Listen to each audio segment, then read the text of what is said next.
Hi geniuses, welcome to the channel Science Wizard Pooja Ranjan. This channel is all about the science subject of classes 6, 7th, 8th, 9th and 10th physics and chemistry. If you are new to my channel, you can subscribe to the channel for more science videos, and if you like the explanation then please press the like button and you can share this video with your friends, family and the classmates. So, जो chapter हम आज discuss करने वाले हैं वो है class 7 का chapter 5 heat and its effect. अगर हीट के बारे में बात करें तो जैसे ही हीट हमारे दिमाग में आता है वर्ड, सबसे पहली चीज़ क्या आती है आपके दिमाग में? कुछ गर्म, समथिंग हॉट. एग्जैक्टली देखा जाए तो हीट है क्या? Until the end of the 18th century, scientists believed that heat was a kind of a fluid. 18th century के एंड तक साइंटिस्ट को ये लगता था कि हीट एक तरह का फ्लूइड है. Now what is fluid? जैसा नेम ही सजेस्ट कर रहा है ना, फ्लूइड मतलब anything which has a tendency to flow, जो कि फ्लो हो सकती है. जैसे ही पानी गिरता है आपके हाथ में से तो क्या हो जाता है? वो फ्लो कर जाता है एक जगह से दूसरी जगह. सिमिलरली जो एयर है, कोई भी गैशियस सब्सटेंस जो है वो क्या करता है? एक जगह से दूसरी जगह फ्लो करता है. कोई भी चीज जो लिक्विड है, गैशियस स्टेट में एग्जिस्ट करती है, it has a tendency to flow. कोई भी सब्सटेंस जो कि लिक्विड स्टेट में एग्जिस्ट करता है या फिर वो गैशियस स्टेट में एग्जिस्ट करता है, उसको हम फ्लूइड कहते हैं because it can flow from one place to another. Scientist को लगता था कि हीट भी जैसे एयर आपको नहीं दिख रही है ना, बट फिर भी एयर है और इधर से उधर फ्लो कर रही है. In the same way scientist को ये लगता था कि जैसे एयर नहीं दिख रही, हमें हीट भी नहीं दिख रही है, बट हीट जो है वो भी एयर की तरह एक जगह से दूसरी जगह फ्लो कर सकती है. तो इसीलिए उन्होंने कहा हीट इज अ फ्लूइड. अब फ्लो कर रही है तो कब, कहाँ पे, कैसे फ्लो करती है? साइंटिस्ट को ये लगा कि जब भी किसी बॉडी को आप गर्म करते हो, ठीक है, हीटअप करते हो, वहां पे जो हीट है वो बॉडी गेन करती है, और जब कोई बॉडी ठंडी होती है तो जो हीट है उस बॉडी से लूज होती है, और इस फ्लूइड को उन्होंने नाम दिया कैलोरिक. यहाँ पे एक चीज नोटिस करने वाली ये है कि जो लिक्विड है या फिर जो गैस है, ठीक है, वो जो होता है वो मैटर है. ठीक है, why we are saying liquid and gas as a matter? Because कि जो लिक्विड है वो एक स्पेस ऑक्यूपाई करता है and it has a mass. Same जो गैस होता है वो भी एक स्पेस ऑक्यूपाई करता है and it has a mass also. Gas दिखती नहीं है, बट जब आप बलून को फिल करते हो तो आपने देखा है ना, गैस जो है वो स्पेस ऑक्यूपाई करता है, तभी तो बलून इन्फ्लेट हो पाता है. अगर देखा जाए तो ये जो लिक्विड है या फिर जो गैस है, ये सब जो है ये मैटर है, मतलब कि बहुत छोटे छोटे पार्टिकल से बने हुए हैं ये. हीट भी क्या है? फिर मैटर ही है. क्यों? क्योंकि हीट को ये लोग एज अ फ्लूइड कंसीडर कर रहे हैं, जस्ट लाइक अ एयर. इसका मतलब हीट भी एक मैटर है.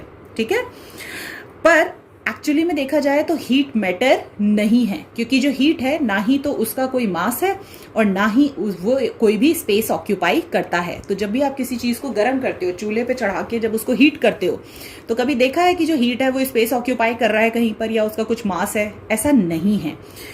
पर अब देखा जाए तो ये जो थ्योरी है साइंटिस्ट की, ये फेल हो गई. क्यों? क्योंकि ये कुछ ऑब्जर्वेशंस को एक्सप्लेन नहीं कर पा रही थी. जैसे कि जब दो बॉडीज को एक दूसरे के संग रब करते हो तो वो बॉडीज वार्म हो जाती हैं. तो आपने देखा होगा आदि मानव जो होते थे वो क्या करते थे, आग कैसे जलाते थे? तो वो दो पत्थरों को एक दूसरे के संग रब करते थे, और जैसे ही वो रब करते थे तो वो जो पत्थर है वहां पे हीट जनरेट होती थी और उसके कारण आग लग जाती थी. अगर हीट एक फ्लूइड है, ठीक है, जो पत्थर हैं वो भी एटमॉस्फेरिक टेम्परेचर पे हैं, ठीक है. अगर मैं दो पत्थरों को रब कर रही हूं तो हीट जो है वो फ्लो होके आ कहां से रही है? पहली चीज तो जो कि दो पत्थरों को रब करने से जो पत्थर हैं वो गर्म हो जाते हैं. ठीक है, ये चीजें जो थी ये साइंटिस्ट को थोड़ा कंफ्यूज कर रही थी कि अगर हीट फ्लूइड है तो वो फ्लो होके आ रही होगी कहीं से. कहाँ से फ्लो होके आई? मेरे पास तो दो पत्थर थे, जो पत्थर थे वो जो एटमॉस्फेरिक टेम्परेचर है उसी टेम्परेचर पे थे. एटमॉस्फेयर का टेम्परेचर भी उतना ही है, पत्थरों का टेम्परेचर भी उतना ही है, मैंने तो बस दो पत्थर रब किए, तो हीट कहाँ से फ्लो होके आ गई? ये थोड़ा कंफ्यूजिंग था. इसीलिए फिर से एक एक्सपेरिमेंट कंडक्ट किया गया by the scientist count Rumford and the James Prescott, और उन्होंने ये एक्सपेरिमेंट कंडक्ट किया in the beginning of the 19th century. और उन्होंने ये कहा कि हीट जो है वो कोई फ्लूइड नहीं है. हीट क्या है? हीट एक एनर्जी का फॉर्म है. जैसे लाइट एनर्जी होती है, वे जो हीट है वो भी आप देख नहीं सकते हो, ना आप उसका मास निकाल सकते हो और ना वो कोई स्पेस ऑक्यूपाई कर रहा है. तो इसका मतलब कि that is not a matter, so इसीलिए हीट को एनर्जी बोला गया, ठीक है। सो हीट एक एनर्जी का फॉर्म है और हीट को दूसरा नाम भी दिया गया जिसको हम थर्मल एनर्जी कहते हैं। सो हीट एनर्जी और थर्मल एनर्जी दोनों सेम हैं। अब हीट एनर्जी के अलावा भी बहुत सारी डिफरेंट टाइप्स ऑफ एनर्जी होती हैं, जैसे केमिकल एनर्जी, मैकेनिकल एनर्जी, जैसे इलेक्ट्रिकल एनर्जी। सो यहाँ पर ये जितनी भी डिफरेंट टाइप्स ऑफ एनर्जी हैं, ठीक है, ये सारी की सारी एनर्जी जो हैं ये ना ही तो क्रिएट की जा सकती हैं ना ही डिस्ट्रॉय की जा सकती हैं। तो सबसे पहले ये चीज आपको समझनी पड़ेगी। सो ये एक लॉ है, जैसे लॉ ऑफ ग्रेविटी है ना, कोई भी चीज जब गिरेगी तो कहां पे जाएगी, धरती की तरफ अट्रैक्ट होगी due to the gravitational force of the earth. वैसे ही है law of conservation of energy, ठीक है। तो law of conservation of energy ये कहता है कि किसी भी एनर्जी को ना तो आप जनरेट कर सकते हो और कोई भी एनर्जी जो जनरेट हो गई है उसको खत्म भी नहीं किया जा सकता है। सिर्फ क्या किया जा सकता है, उस एनर्जी को एक फॉर्म से दूसरे फॉर्म में कन्वर्ट कर सकते हैं। सो energy can neither be created nor be destroyed, but it can only change from one form to another। इसी को हम law of conservation of energy कहते हैं। सो इसीलिए यहाँ पे जो हीट एनर्जी है वो दूसरे फॉर्म्स ऑफ एनर्जी में कन्वर्ट होती है। अब कहाँ पे जो हीट एनर्जी है वो दूसरे फॉर्म्स ऑफ एनर्जी में कन्वर्ट होती है ना। यहाँ पे एक चीज और समझने वाली बात है कि जो एनर्जी है, आप पढ़ा हुआ है कि एनर्जी का काम क्या होता है। Energy means which help you to do any kind of work, ठीक है। एनर्जी क्यों जरूरी है, क्योंकि आप उससे कुछ काम कर सको। सो सिमिलरली यहाँ पे भी जो हीट एनर्जी है जब वो दूसरे फॉर्म ऑफ एनर्जी में कन्वर्ट हो रही है, तो क्यों हम कन्वर्ट करना चाह रहे हैं उसको अनदर फॉर्म ऑफ एनर्जी में, क्योंकि हम हीट एनर्जी से कोई ना कोई वर्क ले रहे हैं और ड्यूरिंग दैट प्रोसेस वो कन्वर्ट हो जाती है into the another form of energy. सबसे पहले जब भी आप अपने दोनों हाथों को रब करते हैं, तो ठंड के टाइम में हम अपने दोनों हाथों को रब करके गर्म करते हैं ना। जब आप रब कर रहे हो तो मैकेनिकल एनर्जी कन्वर्ट होती है आपकी हीट एनर्जी में और इसीलिए जो आपके हाथ हैं वो गर्म हो जाते हैं। Now what is mechanical energy? Mechanical energy जो होता है that is the combination of kinetic energy and the potential energy, ठीक है। अब जो पोटेंशियल एनर्जी होता है ना, potential energy which is stored in a body. किसी भी बॉडी में जो एनर्जी स्टोर होती है, ठीक है, उसको हम पोटेंशियल एनर्जी कहते हैं। और जब वो बॉडी मोशन में आती है by using the potential energy, जैसे ही वो बॉडी मोशन में आ गई तो हम उस बॉडी में कहते हैं कि काइनेटिक एनर्जी आ गई है, ठीक है। अब किसी बॉडी को मोशन में लाने के लिए उसके अंदर एनर्जी स्टोर भी तो होनी चाहिए ना। जैसे अब आपको अपने दोनों हाथ रब करने हैं, ठीक है। अब आपको दोनों हाथ रब करने के लिए यू नीड द एनर्जी। तो वो जो एनर्जी स्टोर है आपकी बॉडी में, वो एनर्जी कौन सी है? Which is the potential energy in your body. वो जो खाना खाया है ना आपने, वो जो भी खाना खाया है आपने और वो जितना भी कार्बोहाइड्रेट है वो ग्लूकोज में ब्रेक हुआ है और फिर वो ग्लूकोज जब बर्न हुआ है आपके सेल में तो एनर्जी प्रोड्यूस हुई है, तो वो एनर्जी आपके बॉडी में स्टोर्ड है। अब जब भी आप चाहो तो उठ के भाग सकते हो, दौड़ सकते हो, उस एनर्जी को यूज कर सकते हो। सिमिलरली जब वो एनर्जी जो कि आपके फूड से जनरेट हुई है, कार्बोहाइड्रेट से जनरेट हुई है, वो आपके बॉडी में स्टोर्ड है in the form of a potential energy. But जैसे ही आप अपने हाथ रब करना शुरू करते हो, वहां पे अब आपके हैंड्स जो हैं वो किस में आ गए? मोशन में आ गए। अब आपके हैंड्स में क्या आ गई? Kinetic energy.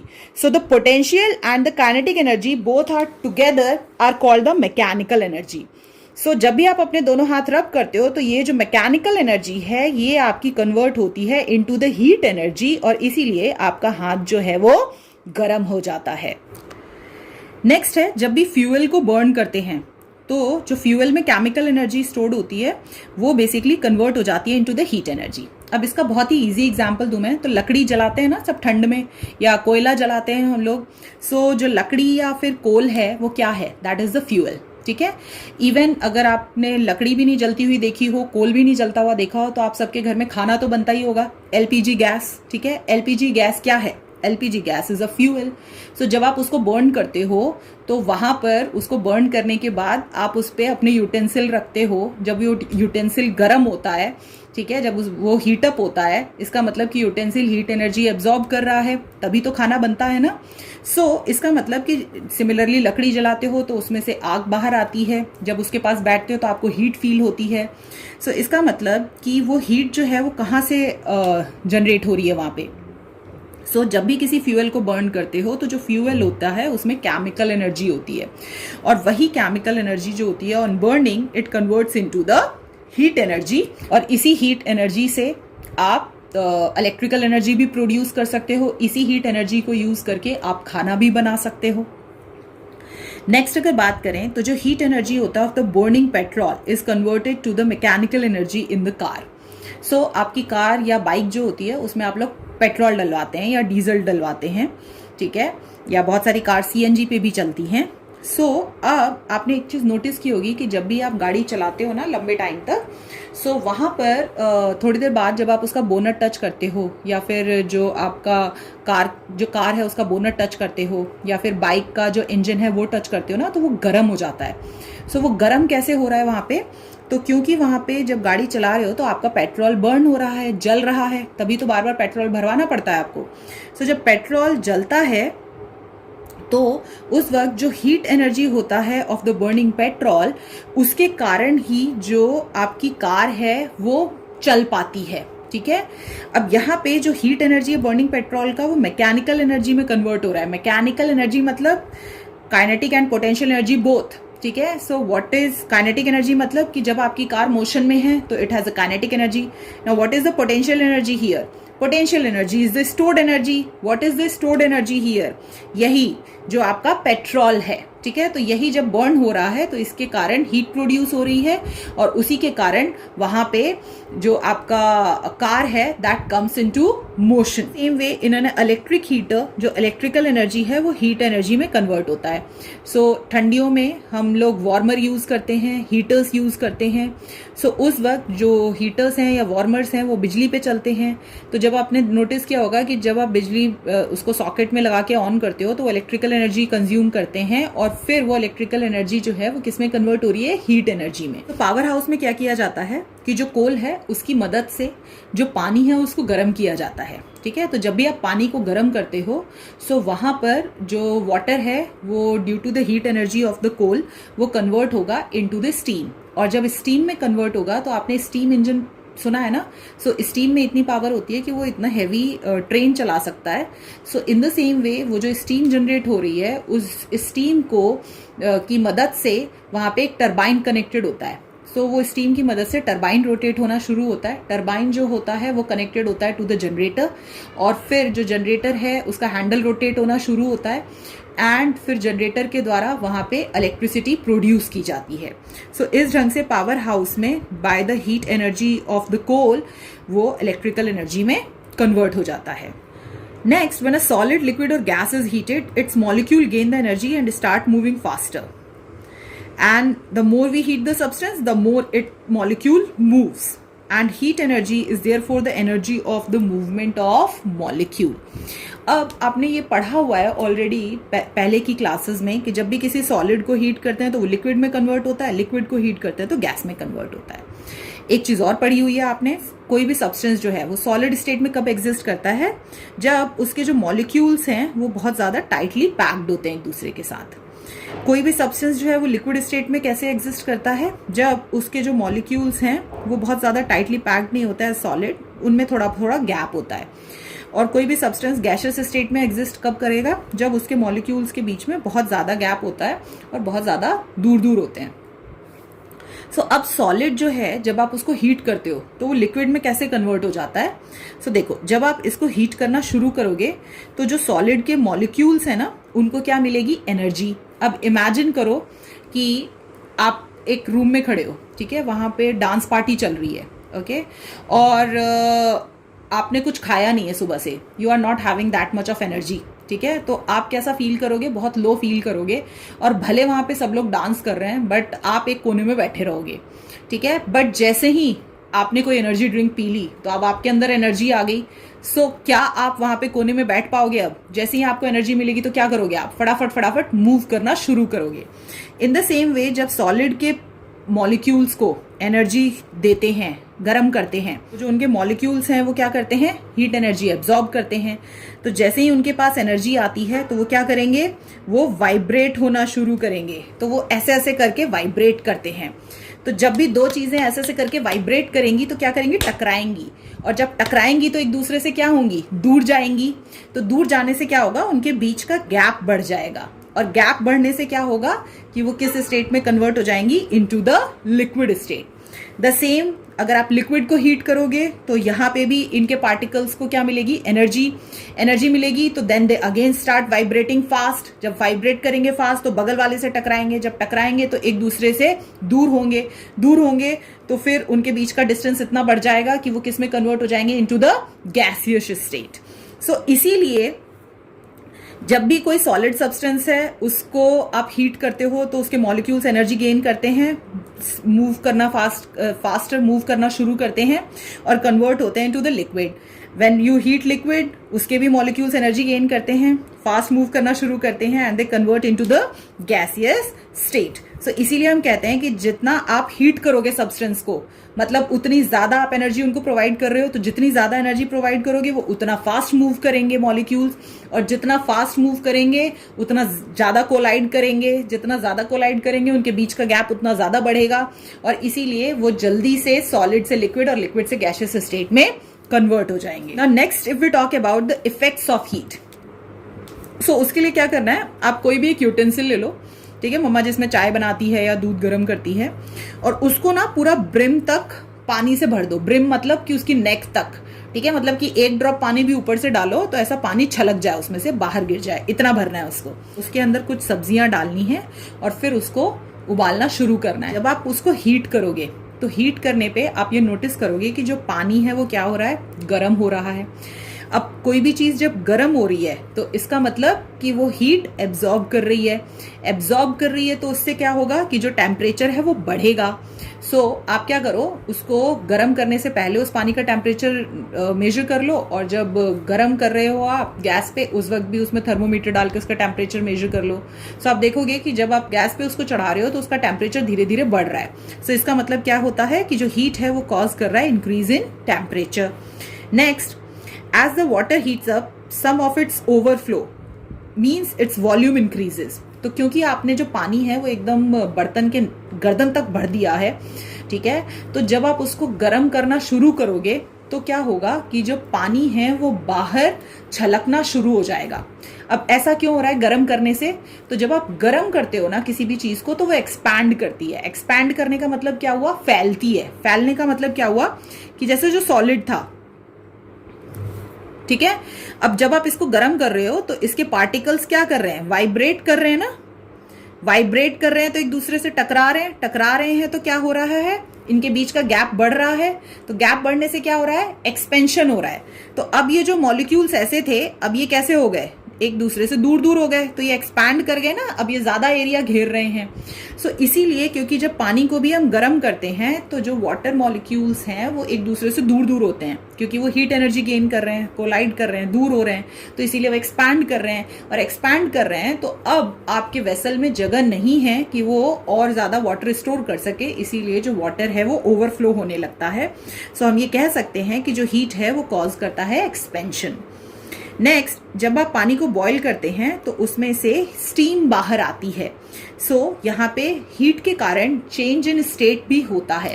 सो यहाँ पे जो लिक्विड स्टेट है वो कन्वर्ट होता है into the gaseous state of water which we call the steam. So heat के कारण जो स्टेट होता है किसी भी सब्सटेंस का वो भी चेंज होता है।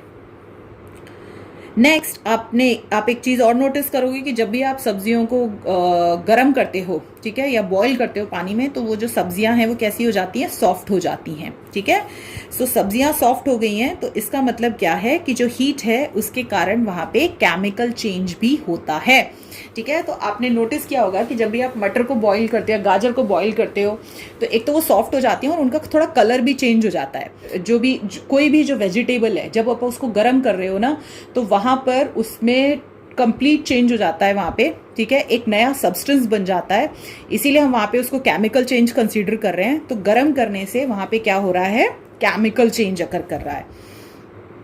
अगर पानी को आप एग्जामिन करोगे under a powerful microscope before and after the boiling, तो आप ये पाओगे कि जब आप गर्म कर रहे हो उससे पहले जो पानी है उसमें बहुत सारे बैक्टीरियाज होते हैं, ठीक है। इसीलिए कहते हैं ना कि उबला हुआ पानी पियो या एक्वागार्ड का पानी पियो, क्योंकि वो क्या करता है, पानी में जितने भी जर्म्स हैं, बैक्टीरियाज हैं, उनको किल कर देता है, ठीक है। तो इससे हमें क्या पता चलता है कि जब भी हम पानी को गर्म कर रहे हैं, तो पानी गर्म करने से पहले तो उसमें बैक्टीरिया था, और जैसे ही पानी को गर्म करा तो उसके अंदर का बैक्टीरिया मर गया। तो इसका मतलब कि जो हीट है वो अफेक्ट करता है लिविंग ऑर्गेनिज्म को भी। व्हाई? बिकॉज कोई भी ऑर्गेनिज्म जो है वो एक डेफिनेट रेंज ऑफ टेम्परेचर तक ही हीट को टॉलरेट कर सकता है। अगर बहुत ज़्यादा हीट करेंगे आप उसको, तो वहाँ पर फिर वो जो बॉडी है, वो जो ऑर्गेनिज्म है, वो क्या हो जाएगा, डेड हो जाएगा। So this is it about this video. I hope आपको ये टॉपिक समझ में आया होगा, और अगर आपको कोई भी डाउट है इस टॉपिक से रिगार्डिंग, तो you can ask me in the comment section. We will meet in the next video. Bye bye, take care.